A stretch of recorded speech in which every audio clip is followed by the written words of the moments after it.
Look around you right now. Somewhere in the back of your mind, there is a room you've been meaning to deal with for months. And every time you walk past it, something inside you flinches. You see the pile of clothes on the chair that stopped being a chair 6 months ago. You notice the unopened mail slowly taking over the counter. This video is about that feeling, and more importantly, it's about why that feeling is a lie. The inability to clean is almost never about laziness. It is almost always about something much deeper, something the mess is only pointing to. Stay with me, because by the end of this, you might finally understand something about yourself you've never been able to put into words. You've thought, I should clean this. 1,000 times you've thought it, but something in your body just refuses. Most people make the same cruel mistake. They call it laziness, they call it a character flaw. But what if that assumption is completely wrong? What if the mess isn't a reflection of who you are, but a map of everything you've been silently carrying? Researchers found that women who described their homes as cluttered had significantly elevated levels of cortisol, the body's primary stress hormone. Your home isn't just a backdrop to your life. It is communicating directly with your nervous system every single hour of every single day. Your nervous system is always scanning a cluttered space, always on low-level alert. The problem is, it never gets to stop. Here is the paradox: the mess creates exhaustion, and the exhaustion makes it impossible to clean the mess. They are not the problem, they are trapped in one of the cruelest feedback loops the human mind can experience. Now I want you to pause. You are not broken, you are not lazy, you are overwhelmed, and those are not the same thing. So what is actually happening in the brain of someone who cannot keep their home in order? For many people, the answer is executive dysfunction. These are the cognitive skills behind planning a task, starting it, staying on it, and finishing it. Skills most of us take entirely for granted. You pick up a shirt, you notice a book, you find a mug, now you're washing dishes and the shirt still lies on the floor where you started, completely forgotten. This is not stupidity. This is exactly what working memory looks like when executive function is impaired. Every object in the room screams for attention at the same volume. There is no filter, no hierarchy, and so the brain does the only rational thing it can: it shuts down. But executive dysfunction is only one piece of this, because there's another reason people cannot clean, and this one is talked about even less: depression. Not sadness, not a bad day. The kind that wraps itself around your bones and makes gravity feel heavier than it should. The clinical weight of depression strips away motivation, executive function, and the basic capacity to care for yourself and your environment. This isn't a character failure, it is a symptom. The mess that depression creates doesn't stay neutral. Studies show it actively makes the depression worse, amplifying guilt, shame, and the sense of being permanently stuck. The mess tells you a story, the story that you are failing at your own life, but the mess is not a verdict. It is only the evidence of how hard things have been.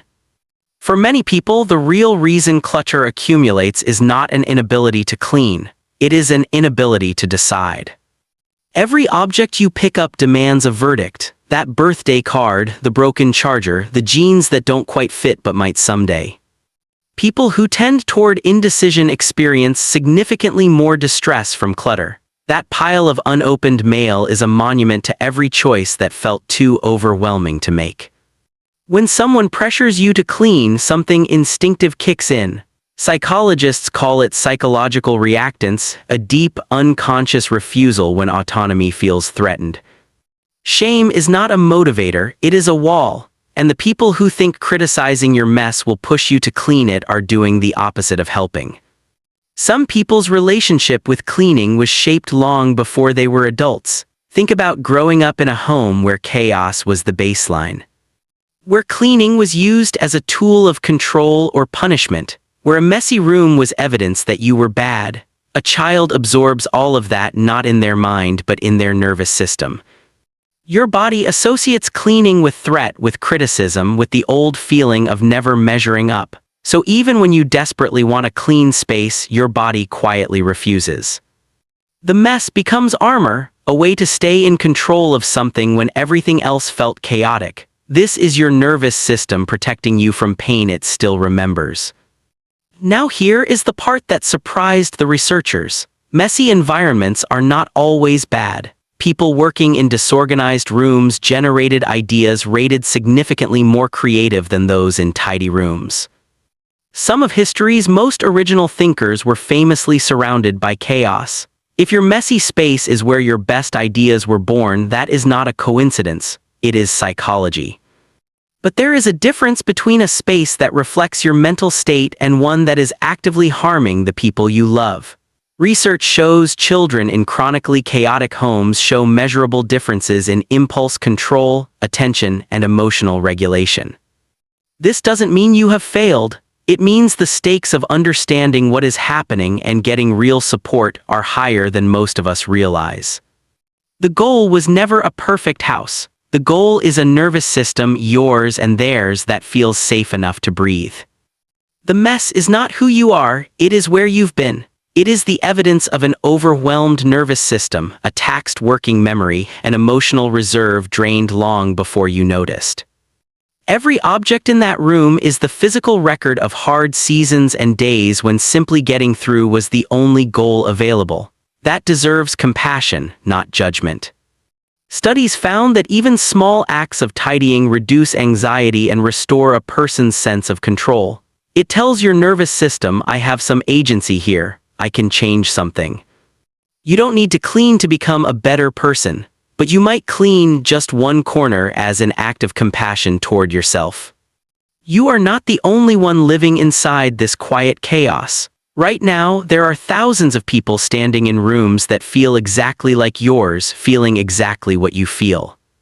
The people who cannot keep their homes the way the world expects are often the most exhausted, most sensitive, most deeply feeling people in the room. When you are ready, not out of shame, but because you want your space back, start small. One object, one decision, one corner of one room. Because clearing your physical space is one of the most quietly powerful ways to begin clearing your mind, and you deserve a home that finally feels like it's yours. Like to learn more about human psychology? Like, comment, and share this video. Subscribe my channel now. Thank you for watching.